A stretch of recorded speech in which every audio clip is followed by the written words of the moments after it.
8h46. Merci d'être avec nous. Ce que l'humanité doit aux Juifs à présent. Et oui, c'est votre chronique hebdomadaire, chronique du mercredi matin avec Caroline Amouyal. Bonjour Caroline. Bonjour Elana.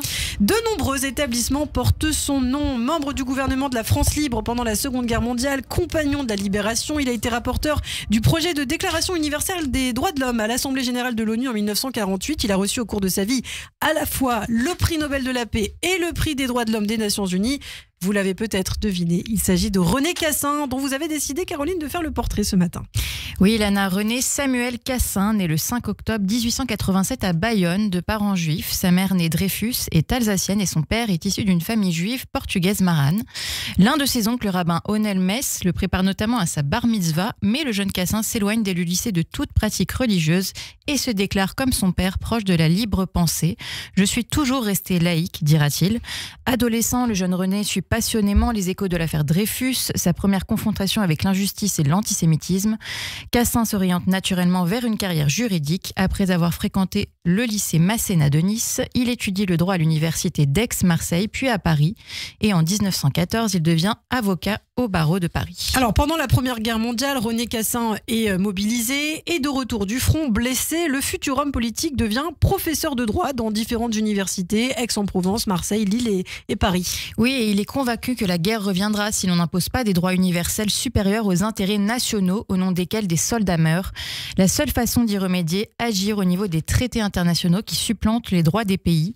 Une vocation commence alors à pointer le bout de son nez et il s'engage dans les organismes nationaux et internationaux.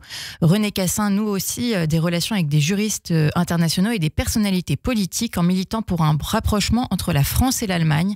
Il représente Paris à la Société des Nations de 1924 à 1938, un mandat renouvelé annuellement jusqu'aux accords de Munich qui concèdent à Hitler les Sudètes. Cassin démissionne et rejoint la résistance de De Gaulle à Londres. Il rédige alors les statuts de la France libre qu'il négocie directement avec Winston Churchill. Une convention est signée entre De Gaulle et le Royaume-Uni reconnaissant la France libre comme seule organisation pour représenter la France en guerre.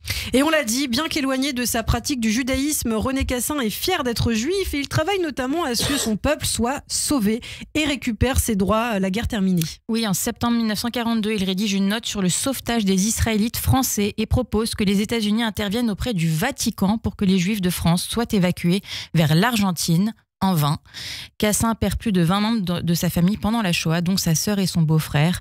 À la demande du général de Gaulle, il devient président de l'Alliance israélite universelle en 1943 et le restera jusqu'en 1976. Alors, sur Israël aussi, on s'interroge. Quelle était sa position, Caroline ? Eh bien, se placer sur le plan de la dignité humaine signifie aussi que l'on doit défendre le droit de tout homme à avoir une patrie et à pouvoir se rendre dans le pays qu'il désire rejoindre. C'est ce qu'il dira. L'Alliance est ainsi favorable à l'immigration juive, même si Cassin ne se prononce pas personnellement sur le statut politique du futur État juif.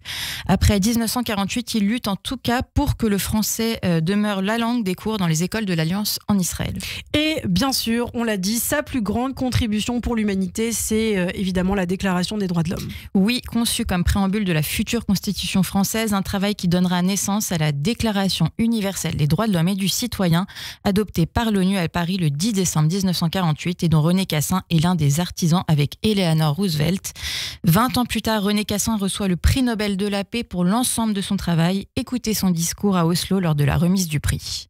Ce que ce prix symbolise, comme le mythe de Prométhée, c'est la volonté inlassable de l'homme de s'élever vers les sommets, vers un idéal fraternel pour lequel il est capable de donner sa vie, même s'il ne voit pas le résultat de ses efforts, pourvu que cela soit pour le salut de tous les autres hommes et des générations à venir.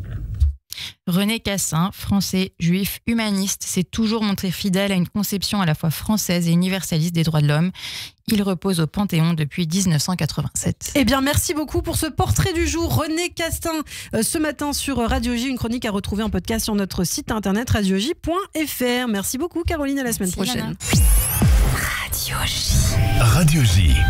Le 6-9.